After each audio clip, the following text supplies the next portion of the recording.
Welcome to the Pritzker Military Museum and Library's virtual learning studio in Chicago, Illinois. I'm Jacqueline Moronic, Associate Director of Education at the PMML. Founded in 2003, the Pritzker Military Museum and Library's mission is to increase the public's understanding of military history, military affairs, and national security by providing a forum for the study and exploration of our military, past, present, and future, with a specific focus on their stories, sacrifices, and values. With national and global reach, these spaces and events aim to share the stories of those who served, helping citizens everywhere appreciate the relationship between the armed forces and the civilians whose freedoms they protect. Today's webinar is recording and will be made available for the public to watch again on the PMML YouTube education playlist. For those of you just joining, I'm Jackie Moronic from the Pritzker Military Museum and Library Learning Studio in Chicago, Illinois. I'd like to give a special hello to students at Hemphill High School. Thanks for joining us today. As our nation tore down the curtain hung by Jim Crow laws, the western city of Little Rock, Arkansas, saw a showdown between state and federal authorities that played out with the armed forces. At the heart of this event were 9 teens trying to go to school. Learned today while their battle for education and civil rights became a matter of national security and warranted the use of armed forces in an American town. To help us explore this interesting history, the Pritzker Military and Museum and Library is pleased to present Dr. Sean Fisher. Dr. Fisher is an associate professor at Harding University, where he teaches military history and Arkansas history. His work focuses on modern U.S. military history from World War I to the Vietnam War. He has presented at multiple international conferences, as well as the Society for Military History's National Conference and at the Little Rock Central High School National Historic Site. He's a member of the Arkansas History Commission. On behalf of the Pritzker Military Museum and Library, it gives me great pleasure to welcome today's speaker, Dr. Fisher. Welcome, Sean. Thank you, Jacqueline. I'm happy to be here today. One of the things that I like to do when I talk about this subject is to show this initial slide, which is a U.S. Army battle map. And so one of the first things that I discovered as I began to research this is how serious a battle it was. If you see on this map, you can see that the perimeter around the school is at the center here, and each of these blocks with the X represents a company of U.S. Army parachute infantry. And so they're assigned to form a perimeter around the school on September 25th in 1957. And this is to keep away segregationists who wanted to use violence to prevent the integration of this school. And so it just shows how serious of a battle this was. The U.S. Army sent in 1,000 paratroopers, and their job was to protect the Little Rock 9, integrating this school, even up to and including using deadly force. So I've entitled this presentation, The Battle of Little Rock, specifically to just show how weighty and how serious a matter this was. So move on to the next slide here. This shows President Dwight D. Eisenhower. He is giving an address, basically saying that the incidents leading up to the problems at Little Rock Central High basically amounted to insurrection. And because it was an insurrection against Supreme Court orders, as president, he was going to use force to enforce those orders. And so he gave a television address the night of September 24th, saying he's deploying the Little Rock Central, or the 101st Airborne, to Little Rock Central High. So it's quite a showdown. We have initially in 1954 and 1955 the Brown versus Board decision by the U.S. Supreme Court that says that segregation is no longer acceptable.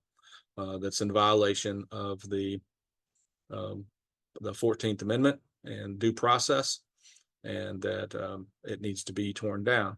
And so from 1954 until 1957. There's various schemes to try to stop integration from occurring. And ultimately, the showdown will be in Little Rock, and President Eisenhower takes steps necessary to make sure that the Supreme Court's orders are carried out. Very often when we talk about Little Rock Central High, we talk about the Little Rock Nine, and you can see the photos here of the students and of Daisy Bates. Daisy Bates was the president of the NAACP in Little Rock, and she was under tremendous pressure during this incident to safeguard the 9 children. Essentially, she had no help from the government. It was a very difficult job for her. The 9 students, for their part, were normal high school students. They just wanted to go to school and have a good time and carry out their studies. And they would find that year incredibly difficult because of all the resistance to integration. They were very mature, very highly intelligent young people with a lot of skills and abilities, and they were eager to show them to their classmates. But it was decided by the school authorities that they could not do anything except attend classes. They couldn't be any part of the glee club or the choir or any sports. They were completely excluded from those activities. And so that was a terrible blow to them because they weren't really integrated. They were just going to class. And of course, they faced a lot of violence and particular attacks against them. It was just a desperate situation for them. The opponent during this incident was Governor Orville Faubus, and he is a very unlikely opponent. He's a Democratic governor. He had always been a racial moderate. In fact, he had worked to integrate the Democratic Party of Arkansas for the very first time. He abolished the poll tax, created a modern voter registration system in Arkansas. So most people would have looked at Faubus and said, this guy's going to be a moderate and he'll be a good person to help with integration. But Faubus was easily swayed by the threats of segregationists. And so he didn't follow his best instincts. He really acted out of fear. And so the story of the Little Rock crisis is really many stories. We very often think of Little Rock High, the Little Rock Central High crisis in terms of being a racial story or a civil rights story. And that's a proper way to think about it. In some cases, the historical profession looks at it as a national political story. They focus on the conflict between Faubus and Ike. And that's also true. Then there are other books like the Women's Emergency Committee that really focus on what's happening behind the scenes at the local political level, because there were a group of white women that were trying to get the school opened and stop the boycott of the schools, which that happens in the next year in 1958. 1959 timeframe. And there's books that have scrutinized the White Citizens Council, which was the segregationist group in Little Rock. So these stories have all been written about and talked about quite a bit in the historiography. But I have looked at the story of Little Rock Central High from the standpoint of the soldiers, and it's a very different story from their standpoint. One, it's a Cold War story. It's the U.S. versus the USSR. We have to remember that what's going on during this time is there's a tremendous amount of nuclear testing on U.S. soil. We're using nuclear bombs. In fact, in some cases, exploding those bombs very near to U.S. troops who will then walk into the mushroom cloud to see what happens to them, if you could believe such a thing could happen. It's also an argument about the size and scope and employment of the U.S. military. The New Look strategy at the time, what they called the New Look strategy, was to rely on nuclear weapons basically only as an economy. The thinking at that time was if we just had all the nuclear weapons in the world and had the largest number, then we could use them to intimidate and get our way. And but Maxwell Taylor, who is um, the head of the U.S. Army at the time, says, no, you need a flexible response. You're going to need troops on the ground. You can't just rely on nuclear weapons. And so the very first test of the flexible response won't be at some place outside the United States. It'll happen in the U.S. There's also a story here of the troops and the units themselves. A story of the National Guard and its experience. It grows and becomes much more professional as a result of Little Rock Central High. It'll be 100% white and totally segregated in 1957, but by 1962, just a few years later, that unit is going to be integrated. And so what happens in that time frame is certainly worth studying. And then another aspect of it is the conflict between white Southerners themselves. The segregationists claimed that the folks that were carrying out integration were unmanly. They were women. They depicted them as wearing dresses. And so manliness was segregation and unmanliness was integration. And so there's a piece there about how do you define your masculinity? So it's a complex story. There's much more there than has been discussed previously. So as we look at the Battle of Little Rock, it's a civil rights story. It's a Cold War story. It's a military and political story. It's a story about the two different military units there. And then it's also a story about redefining what Southern manhood is. What does it mean to be a Southern man? So you have here a photo of Dwight D. Eisenhower, and he says, "A destiny is laid upon our country, the responsibility of the free world's leadership." And then you have the premier of the Soviet Union, Nikita Khrushchev, who says, "We will bury you." And so in those two remarks, you can see this is a great conflict, what Ike thinks he needs to be doing and what Khrushchev thinks he needs to be doing, opposing America. And this is, the essence of the Cold War. This photo really I titled Systems. And what we mean there by systems is the focus of New Look. New Look was about very expensive military equipment that was all designed to deliver nuclear weapons. So at the top there, we have the B-52 bomber that's going to carry nuclear bombs that will be dropped on Soviet cities in case of World War III.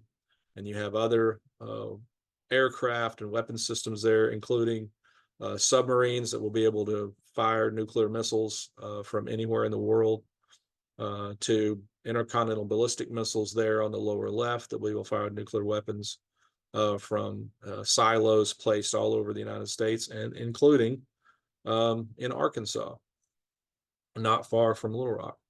So this New Look was basically saying there's not going to be any need for soldiers in the future. Our military deterrent will be nuclear weapons. And that was not something that everybody in the military thought was a good idea. One of those men that opposed this New Look strategy was Maxwell Taylor. Maxwell Taylor had been the general in charge of the 101st Airborne on D-Day, June 6, 1944, when they parachuted into Normandy. And by 1957, he has become the Army Chief of Staff. He's the ranking member in the U.S. Army, and he's really fighting for the relevancy of the U.S. Army during the Cold War. And so he developed something called the Strategic Army Corps. That's this last point there, STRAC. That's Strategic Army Corps. So he has 4 divisions that he puts on alert, so they're ready to fly anywhere in the world within 24 hours to put down any sort of military hotspot that might pop up. And so by 1957, STRAC includes the 101st Airborne. So when the 101st is sent to Little Rock, it's the first test of Maxwell Taylor's STRAC system. And the 101st is, of course, going to be involved in that. This slide here shows Operation Sagebrush, and this is a test of the ability to carry the U.S. Army around a battlefield in 1955, and they were anticipating nuclear war. And so that is a test here that helps build the 101st into the unit that's going to deploy to Little Rock Central High. They'll practice parachuting, and they'll be in a very aggressive unit that's designed to go anywhere in the world very quickly. When they are deployed to Little Rock Central High, they will deploy not with nuclear weapons, of course, but with bayonets. And there will actually be a couple of incidents where protesters at Little Rock Central High will be poked by these bayonets. And so this is a famous photo of the 101st on the right, and of the segregationist who's been stabbed in the arm. You can see him holding his arm where he's been pricked by a bayonet. And that will be pointed out later towards the end of the operation, after the 101st has left Little Rock, but while the Little Rock Nine are still there, one of the public affairs officers in the 101st will make a statement that the 101st is capable of delivering everything from the prick of a bayonet to tactical nuclear weapons. And so they're very much calling on their experience in Little Rock Central High to say they have the flexibility to use anything in their armory to accomplish whatever the president wants. Now, this photo here is of a portable nuclear weapon. It's called the Davy Crockett, and it's basically a nuclear bazooka. And you can see the nuclear warhead on the bazooka.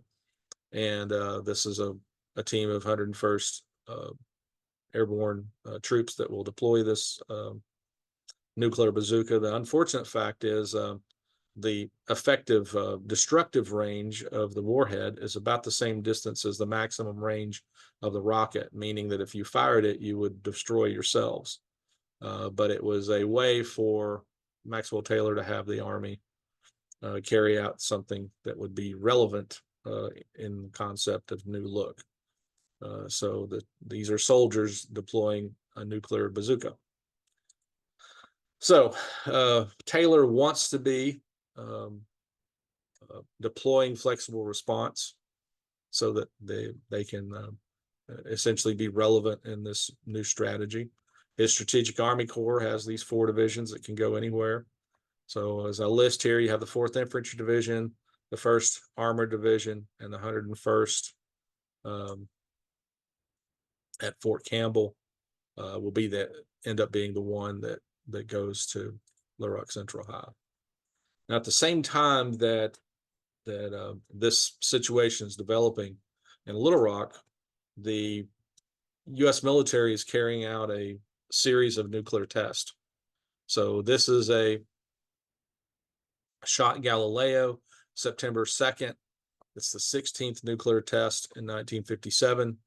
And these tests are carried out with, U.S. troops observing them, or even actually sometimes getting up and walking into the nuclear fireball to show that they will follow orders and can actually fight and function in a nuclear battlefield. So the whole time that this civil rights story is heating up, the Cold War is heating up right along with it. Here's Faubus holding a sign opposing racial integration within Little Rock. And he will be making good use of the media, newspapers, television, so forth, to speak out against integrating the Little Rock schools. The person that is really responsible for pushing the segregationist agenda the most is Jim Johnson. He's a Supreme Court justice in Arkansas, and he's very much against segregation in the state. And so it will be he and his allies who whisper in the ears of Faubus and convince Faubus to work against integration in Little Rock. The people that are going to be caught in the middle, so to speak, is the National Guard. So before there were problems in Little Rock, there had been problems in other places across the South where integration had been attempted.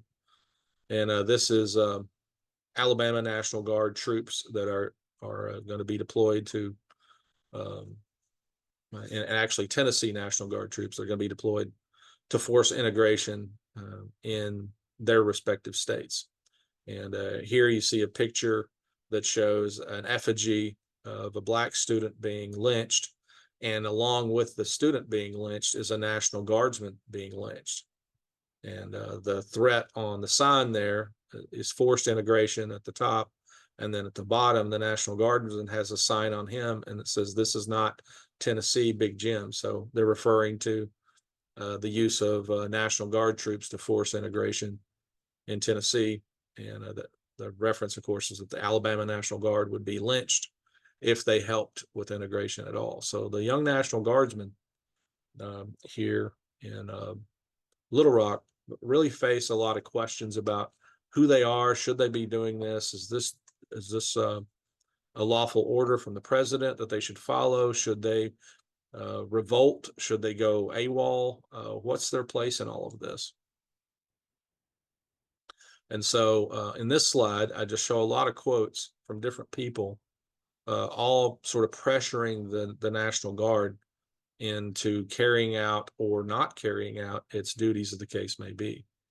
And at the top is the officer that was in charge of Little Rock Central High after the 101st left. And he's basically in charge of security for the 9 Black students. And he's very clear with his men, says, look, we don't have to like what we're told to do. We've got to do what we're told to do. And so he's committed to providing security at Little Rock Central High, even if it's reluctant. And he is 22 years old, only a few years older than the Black students themselves. Then you have other people like Judge Tom P. Brady in Mississippi says no true loyal Southern man will ever agree to integration.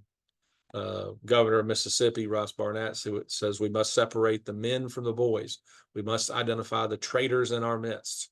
So you're considered a traitor if you help with integration.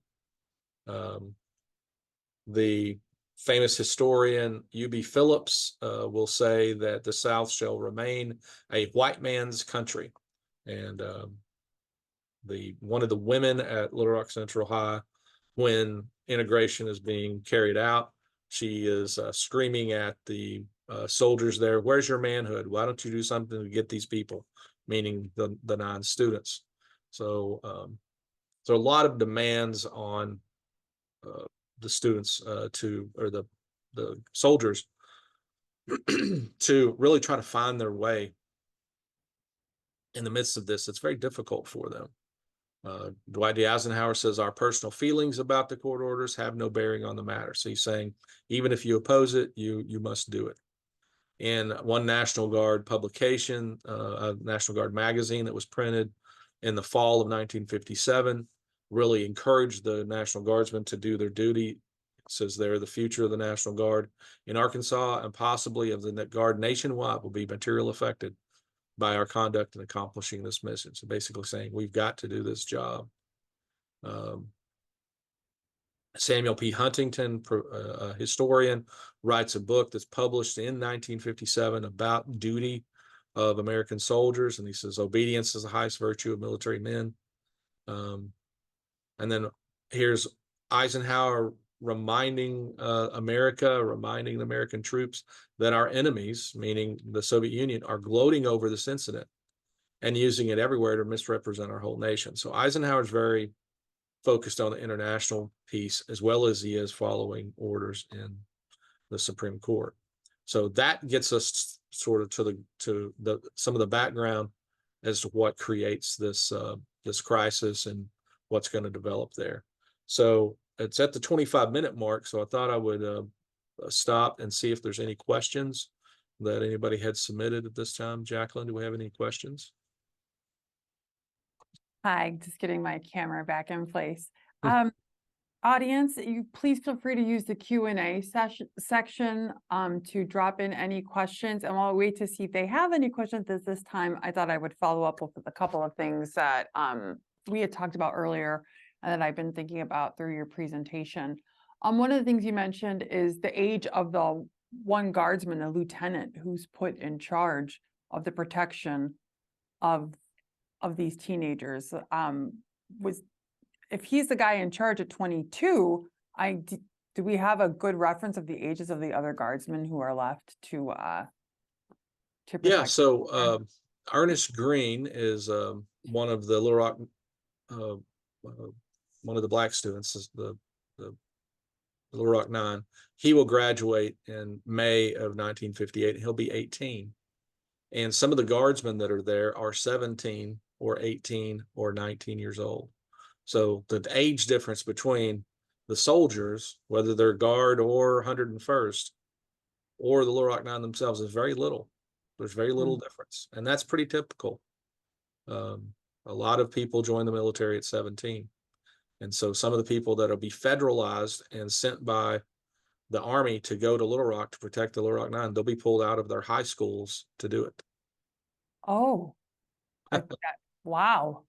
Wow. Yeah.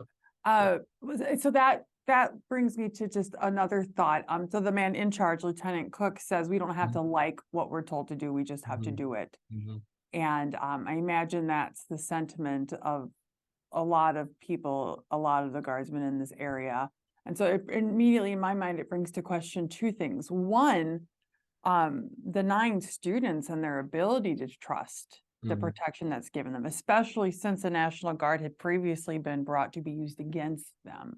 Yes. I don't know. I know you've had a chance to talk with a lot of people involved in these situations, but did that topic ever come up, and what were people's takes on that? The Army did a couple of things that really contributed to the inability of the soldiers to win the trust of the Little Rock Nine. And one of those things is they told them, do not talk to the black students. So they were told not to speak to the black students at all. So you didn't have a chance to get to know each other, to develop any kind of relationship. They also rotated troops in and out of the school. So the Little Rock Nine didn't really have a relationship with any of the soldiers. They were just they were just a unit overall. And in addition to all of that, the sentiment in the military overall was, this is my duty. I don't have any particular passion or personal goals here. I'm just doing my job. And I think those those aspects of it made it a very difficult sort of reality for the Little Rock Nine to be there without any real feelings of trust. You would hope that advocates presented themselves, and I'm sure you're going to talk a little bit more about this, but just I'm thinking back to this first call, especially the National Guard, to be ordered to go and keep these children away from their education and their rights. Do we know stories of dissenters, guardsmen who said, no, I'm not going to defy this federal order to make the governor happy? Yeah, there were guardsmen on both sides. I'll start with one thing, is to say that the 101st is at Fort Campbell, Kentucky, and the town there that's attached to Fort Campbell, Kentucky, was totally segregated. And so the white soldiers of the 101st, their children went to segregated schools. Even though their unit is integrated, it's 1,000 men. About 100 of them are black paratroopers within that unit. They did not have to go to the same officers club or NCO club. They didn't interact at all outside of when they were on duty. They followed each order, followed the orders. So they weren't friends and didn't really integrate very well. This was very new for the military overall. So the 101st itself had its own difficulties.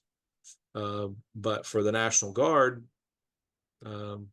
You had some people who were from other parts of the country. They were from Pennsylvania, Ohio, Massachusetts, and they'd come to Little Rock for jobs, and they were in the National Guard. And so they had their own backgrounds and proclivities. And then you had a lot of local young men who had been brought up to not really think much about integration at all. And most of the folks that I talked to said they didn't have an opinion. They didn't really know. They'd never thought about it.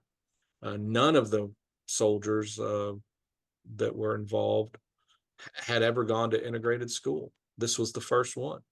Yeah. So it was really an experiment. Would the soldiers do their duty, and could you integrate a school in a particularly the capital of a southern state? Could that be successful? And that was really what Ike and the Supreme Court were trying to test out. Could you do this without there being mass violence? It proved that you could. And that was a first step. And I think to that degree, the Guard and the 101st were successful. It's such a complicated story with, Yes. I love that you pointed out all of the different sides of the story, that it's Mhm. not just two facets, it's Mhm. Mhm. so many. And I will let you get on with the continuation of your presentation. And again, I encourage the audience to participate in the Q&A, and we can answer those questions at the end of Dr. Fisher's presentation. Okay. So I'll just walk through a quick timeline here of how the integration crisis plays out. So September 2nd, Faubus is going to order the National Guard to Little Rock Central High, and he doesn't say that the Guard is there to stop integration. He says the National Guard is there to prevent disorder, violence, and destruction of property. And so that's on a Sunday. On Monday, the Little Rock School Board tries to halt integration. That's denied. So the Tuesday morning, September 4th, the 9 Black students attempt to enter the school. And in that time frame, what I understand, probably that Monday night or early Tuesday morning, the Guard commander there gets a phone call from the governor and says, turn the Little Rock 9 away. So they think they're going to school early on the morning of September 4th, but the National Guard turns them away. Faubus' excuse is it's mayhem at the school. So here's a photo of the students that are being turned away. The soldiers there, tell them they can't enter the school, but won't talk to them, won't explain anything to them. They just say you can't enter. And there's a couple other photos there. Here on the right is Elizabeth Eckford. She arrives by herself later than the general group does, and she's directed, by this soldier to go down to the front of the school where they'll be turned away. As she's walking, she is confronted by a large crowd that's really very terrifying. And right behind Elizabeth Eckford here walking at the front is Hazel Bryant. And Hazel is stopped by her father and mother, who grab her and send her away.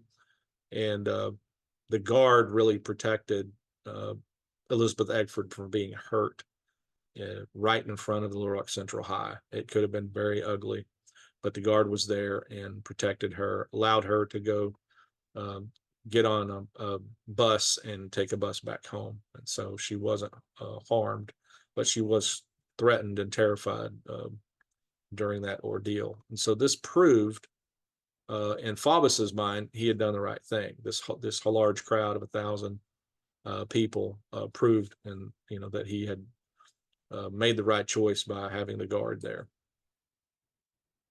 Now I'll mention that much later, Elizabeth and Hazel reconcile. They will actually go on a tour for a time and talk about racial reconciliation. And there's a great book there by David Margolick on that. You can read about their story. So they go from being sort of the poster of the Little Rock Central High crisis, with Hazel in the back and Elizabeth in the front, to if not close friends, at least acquaintances who could talk about their experiences. Hazel offered her apologies, and it was just a difficult process for them. Eventually, they had a falling out, and never spoke to each other again. So after September 4th, things are on hold. There's work between Eisenhower and Faubus to try to come to an agreement. Um, Eisenhower shakes hands with Faubus, believing that Faubus is going to go back and order the National Guard to protect the Little Rock Nine, but Faubus doesn't do that. The National Guard pictures there are actually from the yearbook from Little Rock Central High and from the school newspaper. And the Guard stays for a while, and then eventually it's going to be ordered by the federal government to disband.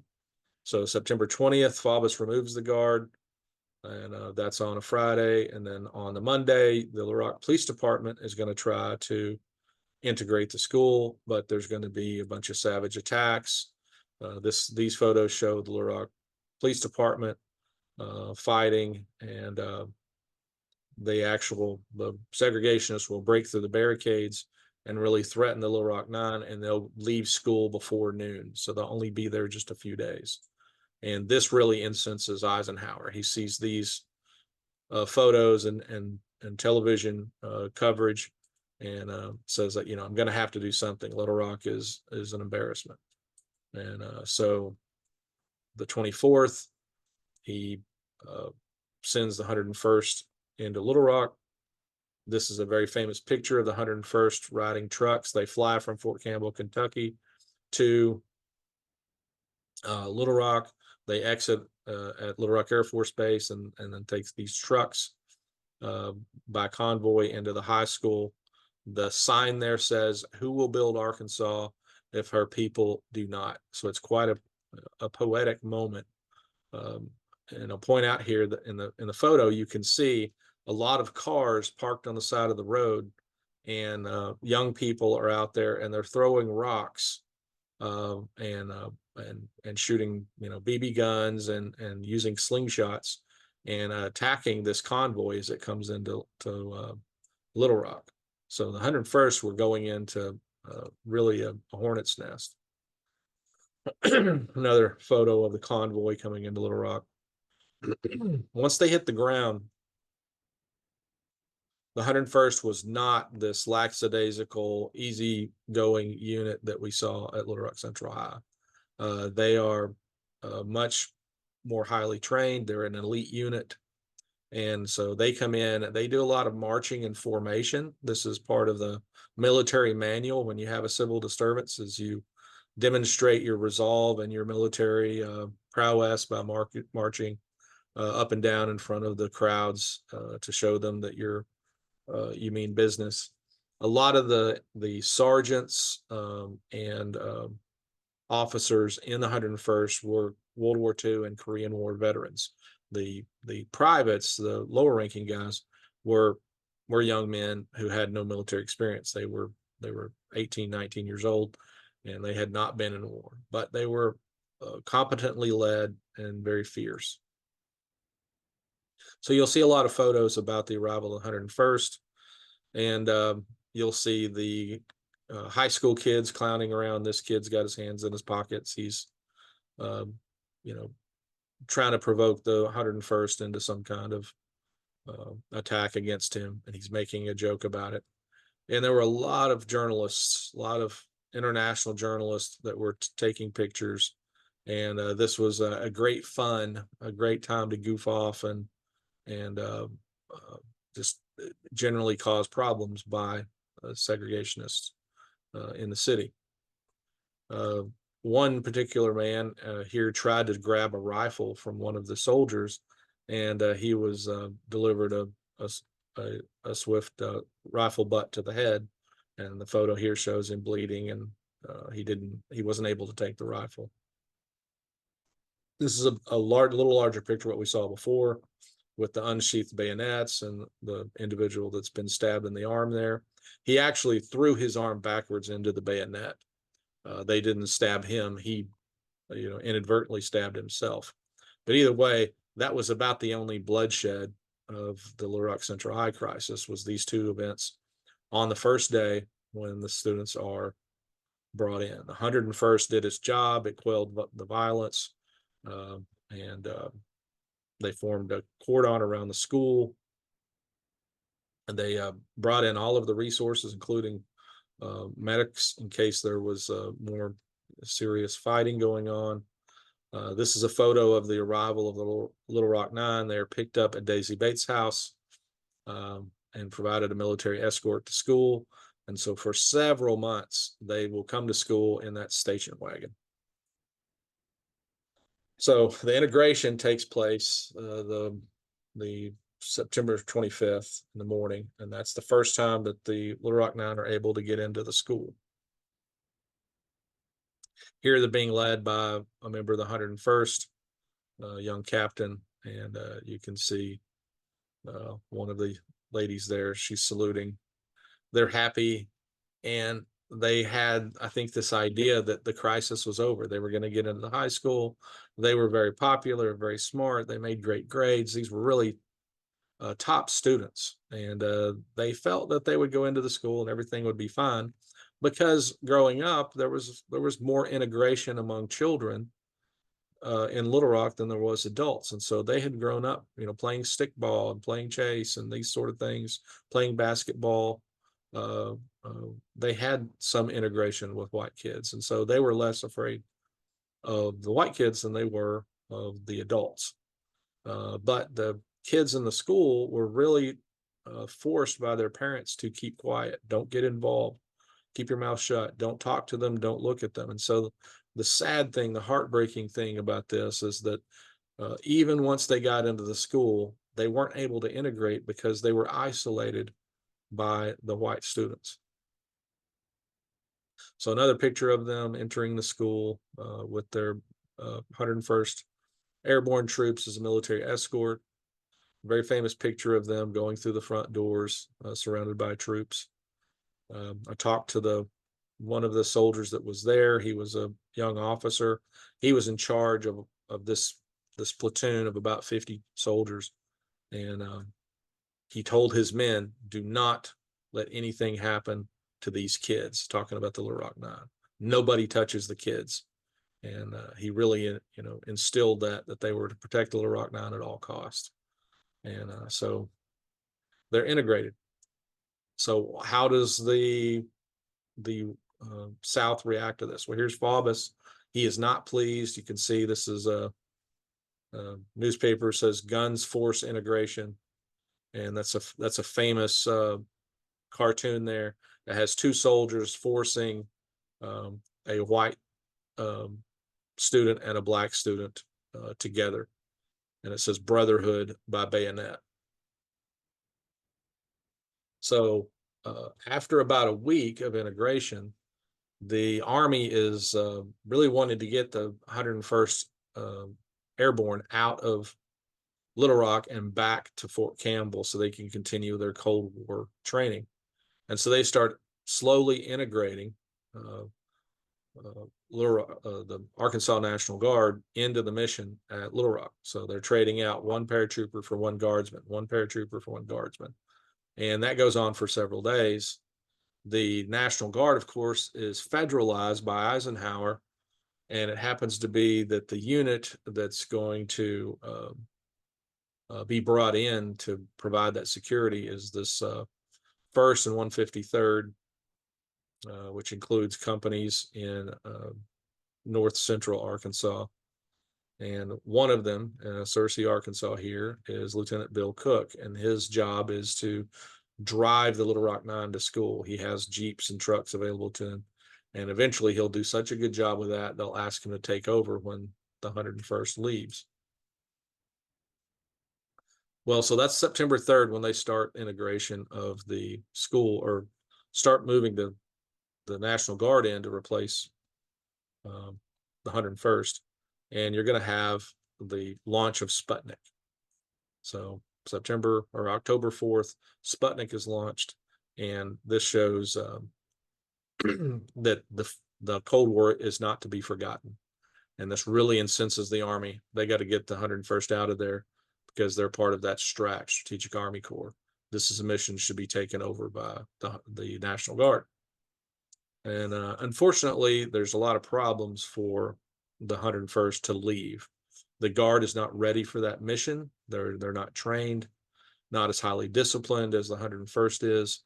And so the 101st will stay around for several weeks. They won't leave until Thanksgiving. So from the beginning of October until Thanksgiving, the 101st in smaller and smaller units will remain at Little Rock Central High, and the National Guard will take over a little bit more each day until finally at Thanksgiving, the 101st leaves completely, and the Guard is in charge. This is a great picture. It shows the 101st. They're sitting in a Jeep, and they all have these large stuffed animals. They wanted to kind of win over the population of Little Rock while they were in town. So they decided they were going to contribute donations to a local orphanage. And so these guys took a Jeep and went to every toy store in Little Rock. And their way of getting donations from the toy stores was to surround the managers, all 5 of them, to get very close to them and say, "You're going to donate," and sort of intimidate them. And not surprisingly, the store managers did, in fact, donate. And so this is a photo of them coming back with all of their stuffed animals to give to the orphanage. And this thrilled the student body of Little Rock Central High, and they really became to be endeared to the 101st. They liked them. They didn't have much respect for the National Guard because they saw them as sort of the locals that were selling out. But they had this strange view that the 101st were heroic, and so they treated them very different. This is a great photo here. This is the 101st cheering on the Little Rock Central High football team, the Tigers, who were a national championship football team. And those soldiers went to cheer on the Tigers there at Little Rock Central High. And that small group of about 50 men was louder than all of the rest of the Coliseum together. And that moment really turned things for the 101st inside the school. The students, loved them after that. Inside the school was a low broiling war against the Little Rock Nine. So they were punched, they were kicked, they were hit in the back of the head with a lock dropped in a sock.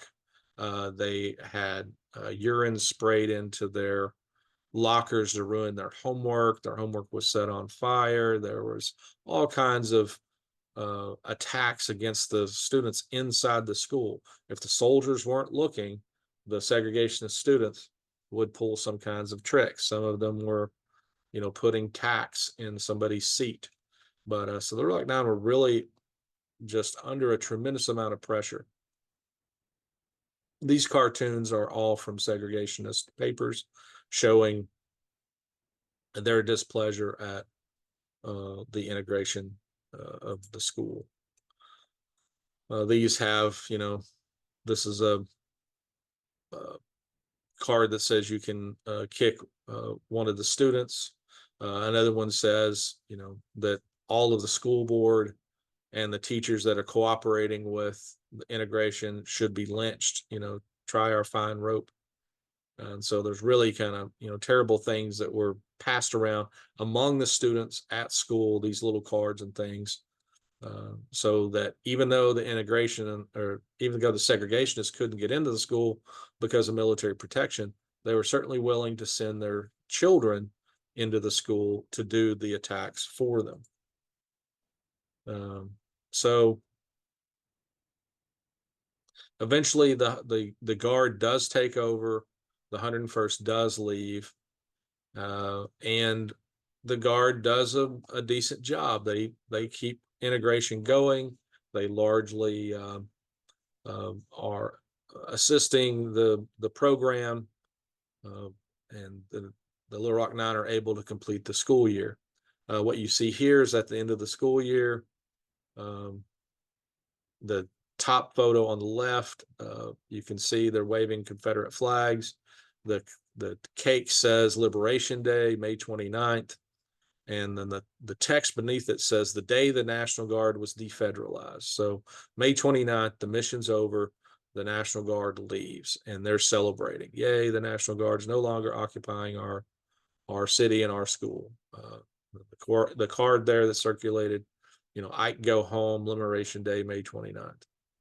And so then the next one is another little card that was passed around that says, remember Little Rock. Remember that the federal government came in and forced us to integrate. And notice the comparison here. It says Eisenhower, socialist, communist, and Satans. So you were, satanic if you participated in integration. So the Guard there was no real love for the National Guard by the segregationists. They were doing a terrible job, and so the Guard was under a tremendous amount of pressure.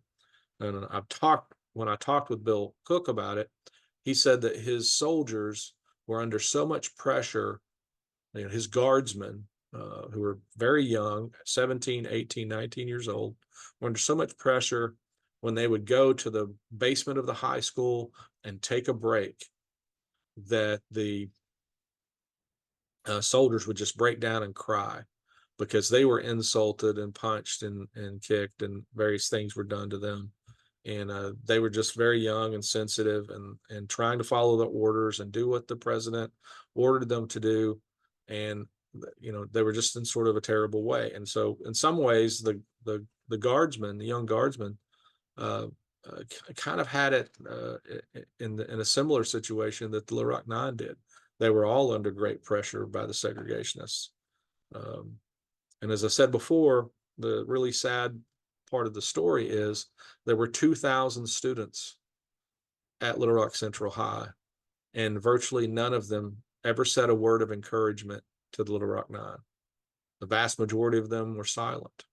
A very small minority, probably 100 students or less, according to the Army, were actively engaged in fighting and hurting and pulling tricks and doing terrible things to Little Rock Nine. Probably only 100, but that left 1,900 that offered no encouragement to the students. They just ignored them. And I think that's a common, something that we should think about when we see unjust things occurring, is we should speak up. Our words of encouragement may mean something very valuable and tremendous to people who are undergoing terrible circumstances. So what's the legacy of the Little Rock Central High crisis? Well, here you have white flight.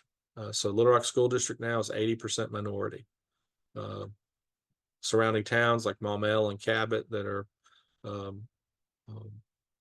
in the suburbs of Little Rock, that's where all the white students go. And there's very few white students in the Little Rock School District. You have the creation of 28 private schools in Little Rock and its environments. So you have the creation of these SEG academies. These will be where all the white students will go. And you can see there the average income in Little Rock today, $65,000 if you're white, $32,000 if you're black. So it's a long legacy, a sad legacy. That did integration ever really work? Has it worked yet? Those are profound questions we still should think about.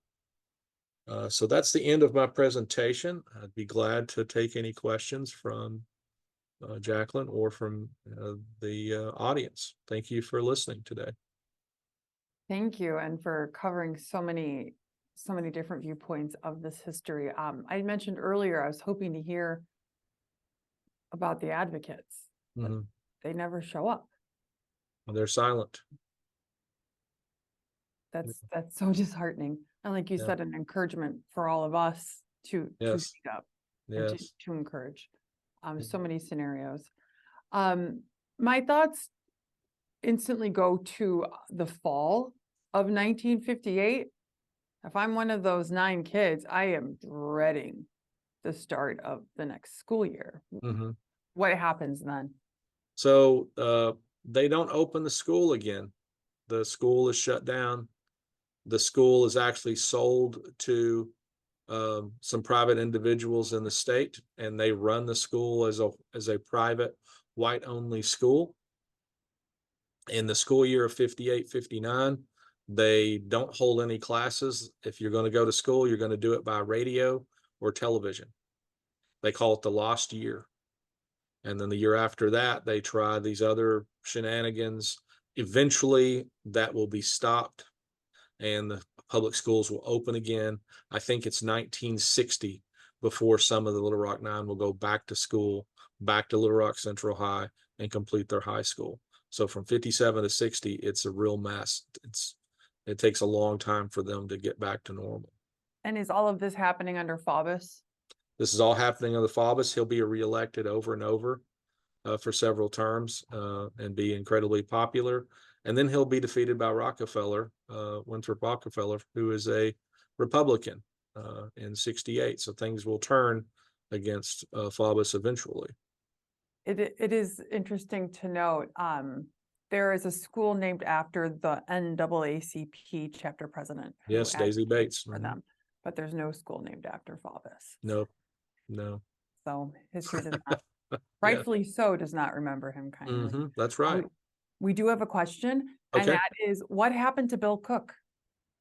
So it's very interesting. Bill Cook's civilian job was he sold ice cream.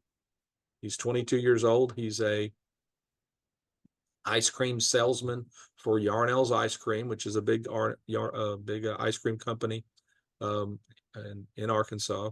And the whole year that he's sent down there to protect the Little Rock Nine, he continues to receive his civilian pay. The Yarnell's Ice Cream Company pays him his full salary while he's down there protecting the Little Rock Nine. So one of the things to consider is just how complex this is. It's not really binary. You are for or against. There's people who may have been against it, but they would never lift a finger or say a word. There's people that were for it that work behind the scenes to support people who are fighting in it. So Bill Cook comes back. He gets his job back as a sales manager. Eventually, but goes full time in the National Guard. Has a great career. He will be involved in a couple of other incidences in the 70s and 80s, protecting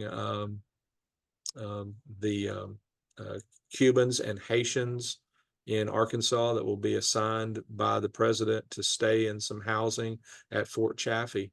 And they'll pick Bill Cook to run that because he had done such a good job. By then, he's a colonel.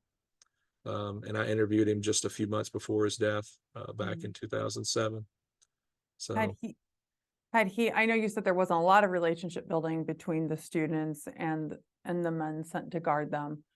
But had he maintained any kind of connection with any of the 9 students or a reconnection? I'm not aware of that. I'm not aware of that at all. A lot of the Little Rock Nine, they leave Little Rock, they leave Arkansas, and very few of them ever come back or reside in the state. So there might not have been an opportunity for him to do that. Okay. That was our question in the Q&A. So before we go, I would just like to ask one other question, and I didn't prepare you for this one, but what is the most poignant moment in this story?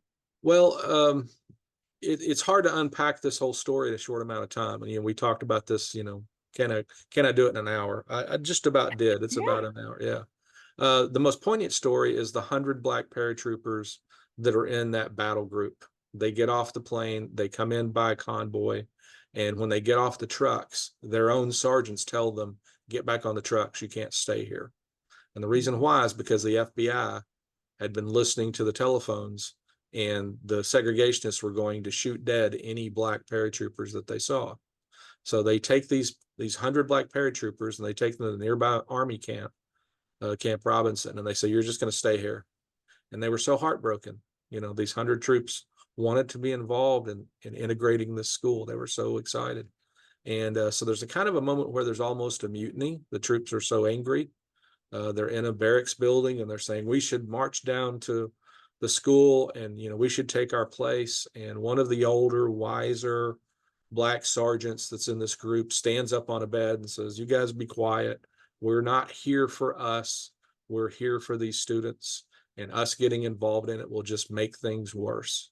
Hmm. And he actually goes to the colonel that's in charge of the 101st unit there, the battle group, and tells him, "Hey, the black troops are really, not liking what's happening." He said, "I'm going to get you out there. I just can't put you on the front lines or you'll be in danger." And so they allow them to start driving trucks and being in the tents, handling the radios and things like that. They actually take a small number of them and conceal them in an ROTC building not very far from Daisy Bates' house. And they're on alert in case the segregationists attack Daisy Bates' house. These black paratroopers are fired up to go and rescue Daisy Bates. So there's an element there that's very poignant. So sad to have an integrated unit segregated, but then reintegrated. So again, it's a complex, textured story. It defies all of our stereotypes in many ways, but I think in the end it was successful. It showed you could integrate a school. Was it perfect? By no means. Were the Little Rock Nine under tremendous stress and suffered incredible indignities and difficulties? Absolutely. But it wasn't what Faubus and Judge Jim Johnson said. It wasn't going to be the end of the South. It was the beginning of a new South, and a better South in so many ways. And the National Guard and the 101st were a big part of that. Well, thank you so much for taking the time to help us dive into this history and explore some of the subtleties that are not always on the surface. Just a reminder that this has been recorded and will be available to the public on our education YouTube playlist. On behalf of the Pritzker Military Museum and Library, I would like to thank our speaker, Dr. Sean Fisher of Harding University, and also to all of our guests attending. Thank you for participating and being part of our webinar today. Thank you so much.